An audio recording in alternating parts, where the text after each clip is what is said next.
It's the NFL on EA Sports as we welcome you into Paycor Stadium on the riverfront here in Cincinnati.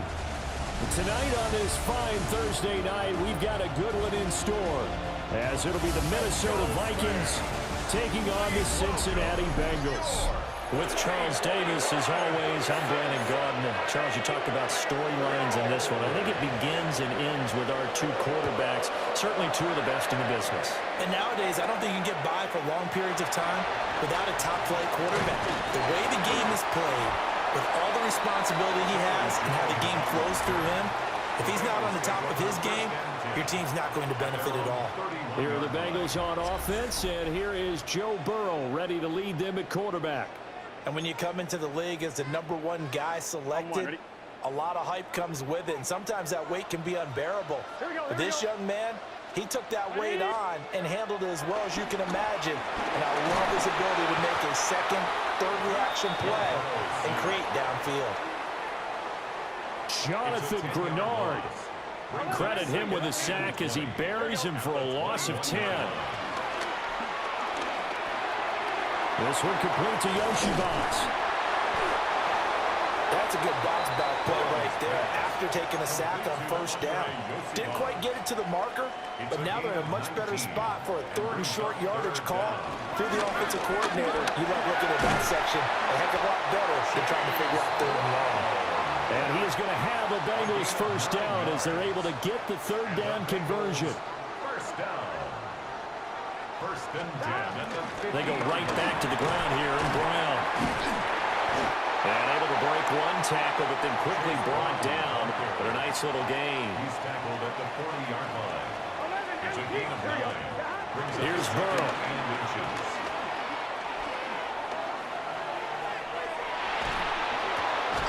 That's caught by his big tight end, Mike Gesicki. And he'll be taken down as that will take us to the end of the first quarter of play. No score after one on EA Sports. Ready for the second quarter from Cincinnati. It's the Bengals with the football here, as they've got it with a 1st and 10. They go play action with Burrow. Sliding out of the pocket.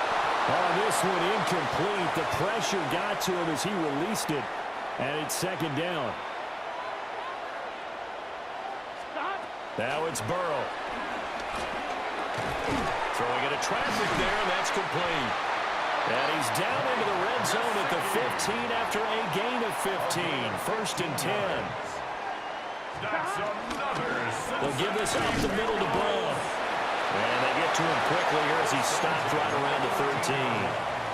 Creeping up on a minute to play in this first half. Burrow will throw. It's complete to Brown, right side. And the Bengals are looking at 1st and goal as he's tackled all the way down at the 2-yard line. Gain of 10 yards. That's good for a Cincinnati Bengals. Burrow looking to pass. And he'll take this into the end zone for a Bengal TD. Mike Gesicki from a yard out. And the Bengals post the first points of the ballgame as they take the lead here in this second quarter. Well, that drive felt like it took up an eternity. We finally had some action on the scoreboard. Yeah, but plenty of action prior to, because that drive took up all the first quarter before we spilled into the second. And finally, points were registered. On the other sideline, they're chomping at the bit just to get the football. So here's the Viking offense making their way out. And they will be led out by a man in his sophomore campaign as the quarterback. I tell you what, when he is on schedule for that week, secondaries take notice because you've got to stay alert back there on every snap. A truly powerful arm, one that's capable of challenging any level of the defense on any given play. That's why so many scouts preach arm talent when preparing for the NFL draft. A quarterback with arm strength to make every throw in the book, he's an asset to have in any offense. So halftime is upon us on Thursday night primetime, and we go off to Orlando and Scott Hansen for our halftime report. Due to time constraints, we move you forward in today's broadcast to the beginning of the third quarter. And we welcome you back live now inside the booth alongside Charles Davis. I'm Brandon Gaudin, set and ready to rock for the third quarter. And beyond the 20, but not by much. In fact, just a yard pass there to the 21. Vikings take over first and 10 at their own 21-yard line. They'll go play action. Here's McCarthy. That one complete to Naylor. So give him 2 yards there on the completion, and it'll be second down. A 2-yard gain brings up second down. Working out of the gun is McCarthy. This one brought in by Jefferson. And Jefferson's going to have the Vikings first down as he'll get this up across the 30-yard line. And the Vikings first down. Now McCarthy. Oh, the ball comes out on the hit, but they'll say it's incomplete. Maybe a little frustration starting to creep in. The offensive line hasn't done a great job of protecting him in this game, and there he was, hit again as he threw it. Yeah, another time on his backside, probably starting to get a little frustrated. Got to keep his composure. Can't let the defense know that they're getting to him. And they'll stop him after a gain of a couple to the 33. The Bengals with 2 extra DBs, a nickel look on third. Blanket in the passing lanes. And he'll be taken down by the Bengal pressure. And here's Ryan Wright now as he's on to punt for the first time tonight. And it's fourth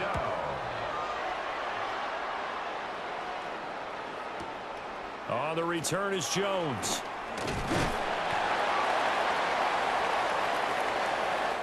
Fourth quarter coming up here on Thursday Night Primetime. You are watching the NFL on EA Sports. Back now in Cincinnati. It's the Bengals in possession of the football and in possession of the lead as well as we start the fourth. Here we go. Now it's Burrow. And he can't get a throw off. He's taken down. What a huge play at this point in the game. And now we'll see a timeout used on defense as they stop it right out of the break with 1:57 to go in the ballgame. And he's got his tight end. It's Mike Gesicki. Now the Vikings will use the second of their timeouts. That'll leave them with just 1 remaining in this fourth quarter of play.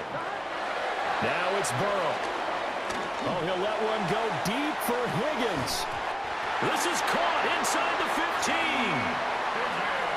The Vikings going to use their third and final timeout. And they'll be disappointed to have to burn one there after giving up the first down. And nothing doing. He's immediately taken down at the line of scrimmage. It's a loss of a yard. Here we go with Burrow. And he takes a shot on the release as this will be incomplete. The good signal callers would never go back in the huddle and play the blame game because they need those guys to protect him. But on that last one, his offensive line, they lost their leverage very quickly. And that's... And he will take it on in for a Bengals touchdown. Mike Gesicki, a beast in the red zone with his second touchdown of the game. And the Bengals have opened up a 2-touchdown lead here this fourth quarter.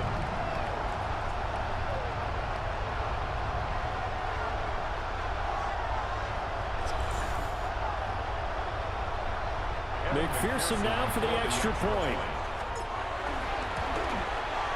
And it's good to make it 14-0. That time a 6-play drive. And it all concluded with a touchdown pass to the tight end Mike Gesicki. After the touchdown, McPherson on to kick this one away.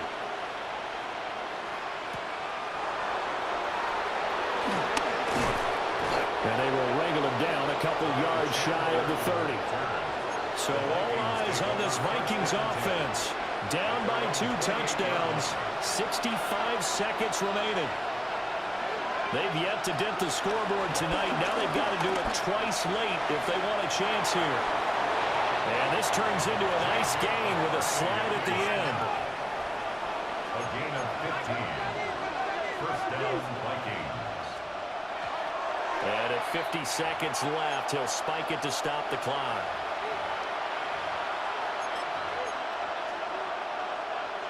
The clock stopped. 50 seconds to play. 2nd and 10. Here's McCarthy.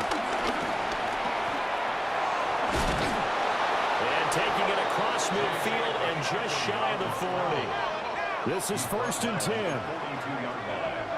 A gain of 14. First down, Minnesota. And he spikes it here with 35 seconds left. They'll come up now on 2nd down. To the air with McCarthy.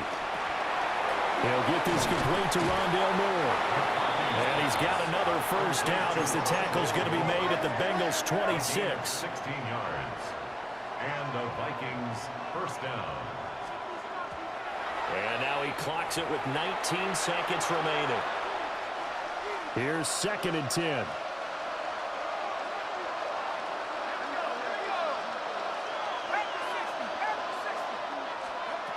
They'll look to throw again. Middle of the field to Jefferson. And they will eventually get him down, but he's inside the 5 all the way to the 3. First and goal, Minnesota. And they're able to stop it here on the spike with 3 seconds remaining. 2nd down, goal to go. One final shot. They'll look to throw. And a little bit of a consolation prize there. He's into the end zone. Won't win them the game, but they do get the score with all zeros showing. But some fantasy players are really happy with that score. Problem for them, they needed that score with a little more time left on the clock. I think just too little too late now. I would agree with that, and we're programmed never to say never. But in this case, we're asking a lot for them to even think they have a chance. Extra point splits the uprights, and that'll make our score 14-7. Well, on the one side, if you try to take away something positive from this game, they played to the final whistle, getting the touchdown there on the last play. But still, all for naught, really. Yeah, I'd say give them points for positivity. I like that. That part is good. But I often wonder, when the game is settled and the clock is run out, do we really need to kick the extra point? Oh, yeah. It's silly. It's silly. It doesn't make any sense to me. I know that people have explained before, well, you got to play it all the way through. Come on, this thing was done. Thanks for tuning in, everybody, alongside Charles Davis.